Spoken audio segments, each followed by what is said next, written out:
Du côté de Lausanne Sport, on a été forcément très déçus de la part du LS de ce premier tour. Et il doit réagir s'il veut détrôner le Servette FC. À quelques heures justement de la reprise, Daniel Romano est allé prendre la température du côté de la Tontaise.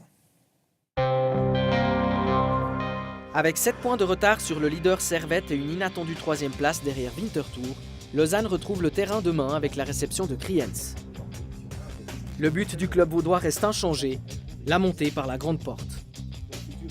La première place, elle sera synonyme d'ascension directe.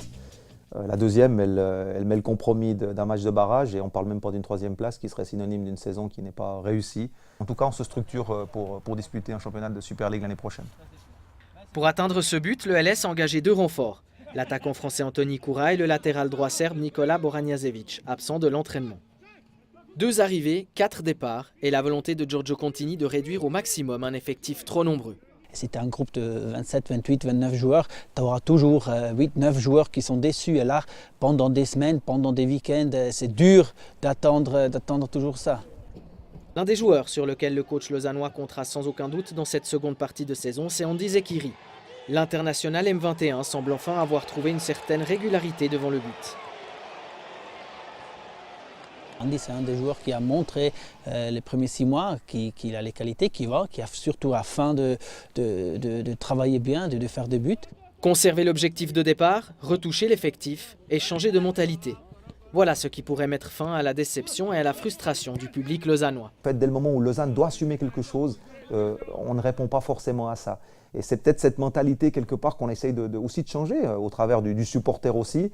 Et l'attente, je la comprends, je la partage. On a envie qu'il se passe quelque chose chez nous, on peut comprendre la frustration. Le 12e homme est important.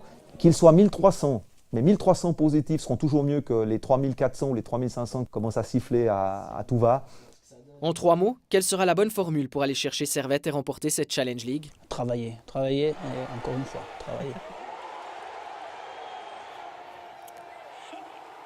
Alors en effet, 2 arrivées, quelques départs, notamment Rapp du côté de Saint-Gall. On a appris aujourd'hui même que Aslani quittait également Lausanne Sport pour aller à Grasshopper. Ce qui est intéressant, Gabet, c'est que surtout Giorgio Contini veut réduire son effectif. Vous comprenez ça, qu'il veut s'entraîner seulement entre 20 et 24 joueurs? C'est logique pour vous? C'est le choix de l'entraîneur.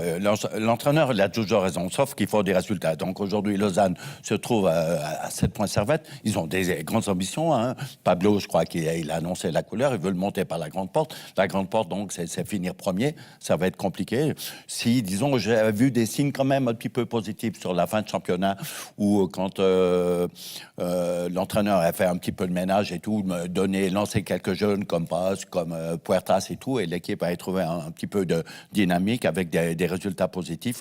Donc, tous les feux sont ouverts, mais là, ils doivent jouer le lièvre et puis je pense que Servette est solide, donc il faudra gagner d'abord les 2 confrontations directes et surtout perdre aucun point.